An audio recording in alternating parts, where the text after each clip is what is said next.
from being bored or keep from playing the same old things over and over again. And I always say, well, you're always, when you're talking about improvising, usually in a kind of a blues environment, and I always say, well, you're always like building a conversation. So sometimes when you start off with a conversation, it starts a little bit of call and response, but you're kind of playing off what you're about to play is reflective of what you just played. And it doesn't matter how big your vocabulary is or how small it is, you can still make meaningful conversation with what your vocabulary is, regardless of your verbosity, as the case may be, right? So if I'm doing like a blues, you know, it depends on what that conversation might start off. And it might be because you're using fingers as opposed to a pick. It could be because you're on a particular pickup. It might be because you're starting with octaves, whatever the case may be. But you just start playing and you build a conversation off of what you just played. So if I'm in the key, say I'm in the key of G, I'll just say,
all that different stuff in there, you can hear it all tied together from one thing to the next, where there was just there's a theme going. And I didn't play anywhere near what's in the entire arsenal, but you just play what's ever appropriate for the conversation. Can you dig it? Thank you.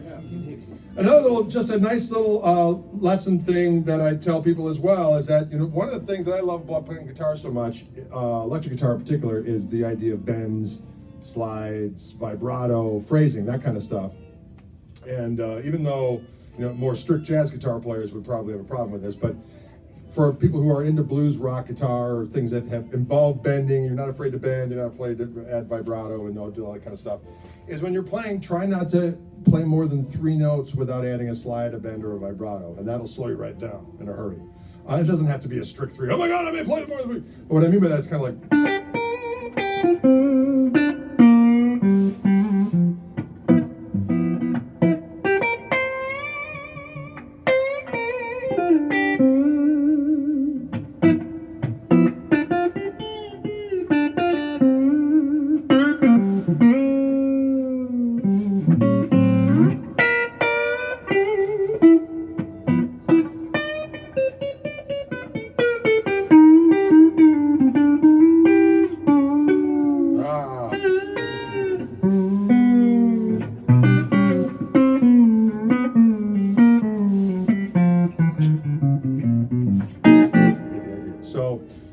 That's kind of a fun little exercise as well, just so that you don't play any more than like 3 notes before you say, hey, wait a minute.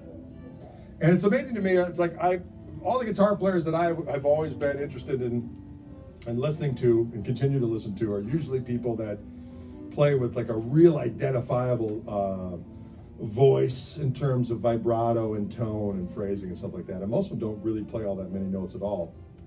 And it's amazing to me when you listen to you know, myself included and so on and so forth, we get into this thing where you pile all of this extra verbiage on top of,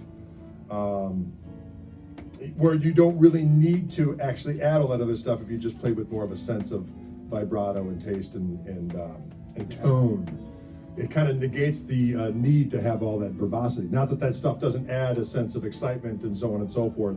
It certainly is. It's all good. There's, I'd like to say, it's an equal music. It's all good. You know, some people are like, well, I prefer.